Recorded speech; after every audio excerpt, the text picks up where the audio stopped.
Hello and welcome to this month's subscriber video. This month you will be drinking a Rwandan coffee which is naturally processed and from a cooperative called Sholi. So let me get on and make a brew.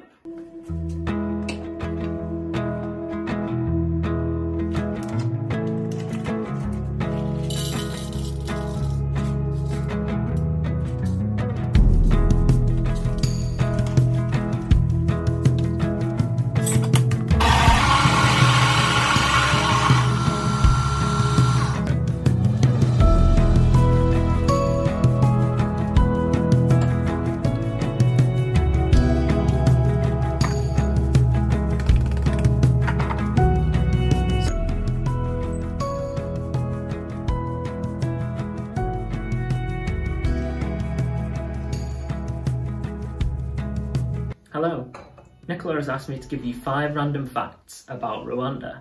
So, fact number 1, it's only been legal to produce natural processed coffees like this one in Rwanda since 2017. Before then, you could only produce washed processed coffees.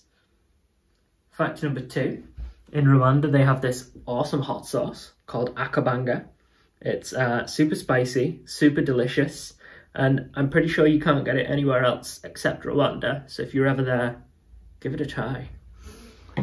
Fact number 3, for Yorkshire tea, we buy around 4.2 million kilos of tea from Rwanda every year.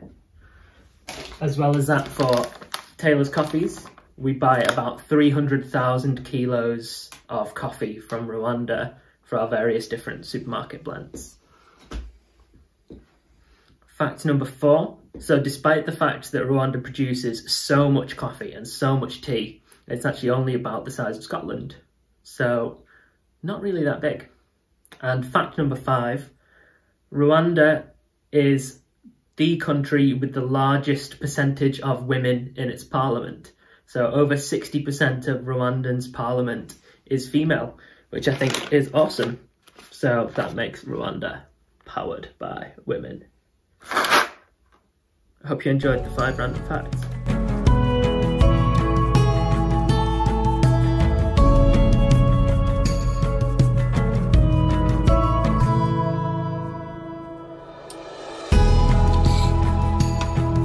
Right, so I am back and I have my brew. Today I brewed on a clever dripper. I haven't used a clever dripper for absolutely ages, but I saw one at work and I thought, oh, I'll give it a whirl, see how it goes. And I've brewed what I would call my very easy clever dripper recipe, which is basically chuck all the water in, leave it for 2 minutes and then let it pour through. And the way the clever dripper works is it's a combination between an immersion brewer and like a V60. So the hot water sits in the top of the coffee, just like in a cafetiere, until you put the clever dripper on something and that releases the coffee at the bottom. So it's kind of half immersion and then half pour over. Dead easy to use. When I used to work in coffee shops, we use them quite a lot because you can kind of make the coffee, walk away and come back. So great if you've got like a busy breakfast time. So yeah, if you ever want to give a clever dripper a go, I would recommend it. So let me tell you about the coffee.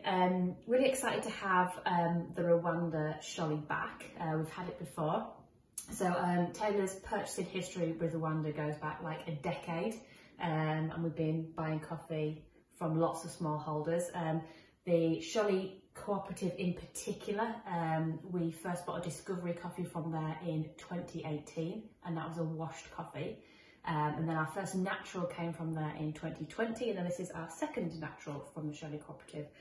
Interesting fact about Rwanda and washed and natural coffee. So until 2017, Rwanda only produced washed coffee, and that was because of their agricultural board wanted to make sure that there was consistency and quality across the country. So they made, there was lots of access to washing stations to ensure that, and only washed coffee could be exported. But then in 2017, they changed the rules because of people asking for more quality coffee with different processes. So they allowed people to start processing naturally. Not many people are doing this. I think it accounts for 0.5% of the coffee exported from Rwanda, but it tends to be smallholders who are drying the coffee for naturals on their own farms, which tend to be really small. and they're doing some natural and some experimental processes. So really exciting to be able to bring you a naturally processed coffee from Rwanda. So as I said, this is from the Sholi cooperative, which is a really exciting cooperative. It's both fair trade and Rainforest Alliance certified, and it was originally set up by a 30-strong women's association called Kundwa.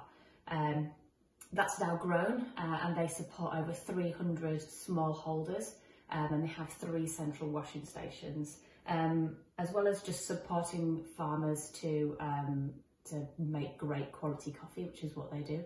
And they've also done things like they've helped plant over 400,000 new coffee trees to help increase yields, and build clinics so that remote producers can get access to healthcare. So they're doing loads of really great stuff, and they are great for us to be able to buy super good quality coffee from.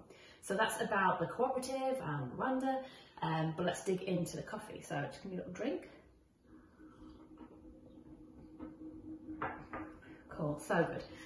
So we have written taste notes on the bag of raspberry jam, plum and pomegranate. Basically all the red fruit. In fact, it's so red that I've accidentally managed to dress to match the pack today. So very red, very pink, like plummy, juicy, like a really nice kind of citric acidity, lots of sweetness in there as well. So definitely a dead, easy drinking coffee. The naturally processed part of it, it's got the great sweetness, but it's not super fermenty. So if you're not into those like super naturals, this is definitely one for you. I'm going to really enjoy drinking the rest of it, and hopefully today, tomorrow, over the weekend, you'll dig into Rwanda and really enjoy it too. So thanks again, and I will see you next month.